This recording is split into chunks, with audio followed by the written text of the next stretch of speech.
अपने पराए। घर की लड़ाइयाँ कितनी भी हो, लेकिन ये भी सच है कि किसी पर कोई आपत्ति हो तो अपना ही परिवार साथ देता है। भैया, मेरे पीछे पुलिस लगी है, प्लीज मुझे बचा लो। रवि और राज दो भाई, लेकिन दोनों में कभी नहीं पटी। अरे क्या हुआ छोटे, क्या कर दिया तूने? अरे कुछ नहीं भैया, मेरा दोस्त है ना राजू, वो मुझे लेकर बैंक गया था। मुझे नहीं पता भैया कि वो वहाँ बैंक लूटने जा रहा है।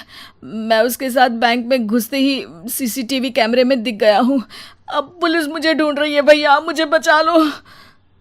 राज कुछ सोचता है, फिर कहता है, ओके, तुम यहीं रुको, मेरा एक दोस्त पुलिस में है, मैं बात करता हूँ। तभी वहां रवि की बीवी राज की बीवी के साथ आ जाती है। तुम लोगों के घर जब तक पुलिस का आना जाना है, बच्चों को यहीं छोड़ दो, उन पर असर ठीक नहीं पड़ेगा। तभी वहां पुलिस आ जाती है। चलो चलो, कौन है रवि, थाने चलो। मैंने कुछ नहीं किया, मुझे कुछ नहीं पता। अरे वो तो पुलिस स्टेशन चलकर ही पता चलेगा कि कुछ पता है कि नहीं, चलो। कहानी का फ्लैशबैक। भैया, मुझे मेरे मकान में हक चाहिए ही चाहिए। अरे लेकिन छोटे, अभी मेरे बच्चों पर काफ़ी खर्चा है, तेरी भाभी की भी तबीयत ठीक नहीं रहती, बजट बिल्कुल नहीं है कि मैं अलग होकर रहूं। देख लो भैया, 1 महीना है तुम्हारे पास, जल्दी से घर खाली कर दो। अरे कैसी बात कर रहे हैं भैया, मेरे शरीर में अभी इतनी हिम्मत भी नहीं कि घर को खाली करे। तो क्यों अपना पोषण बेचा भाभी?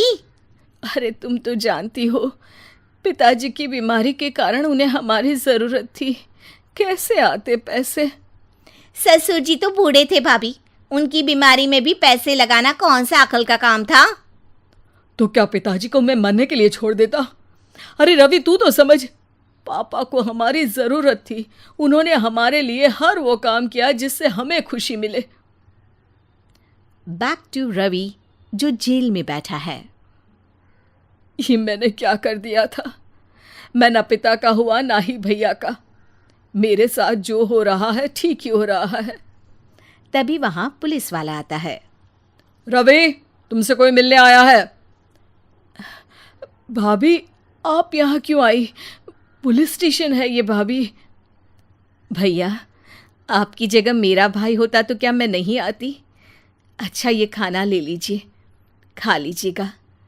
आपके भैया लगे हैं वकीलों और पुलिस वालों से बात करने में, डरने की कोई बात नहीं। जब आपने गुनाह किया ही नहीं तो सज़ा भी नहीं मिलेगी। रवि भाभी को देखकर रोने लगता है।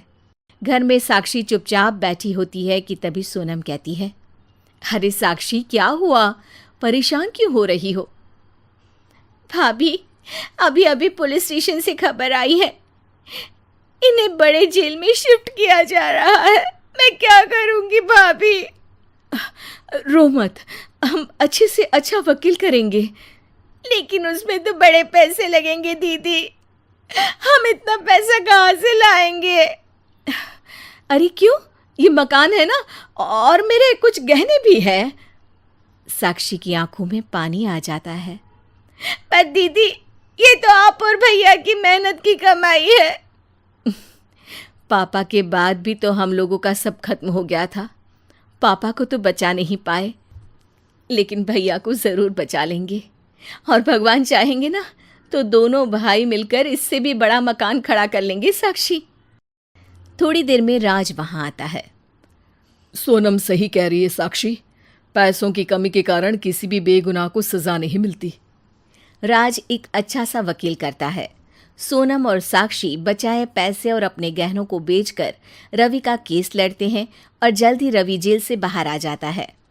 रवि राज को गले लगाकर कहता है, भैया मुझे माफ़ कर दो, मुझे साक्षी ने सब कुछ बताया है।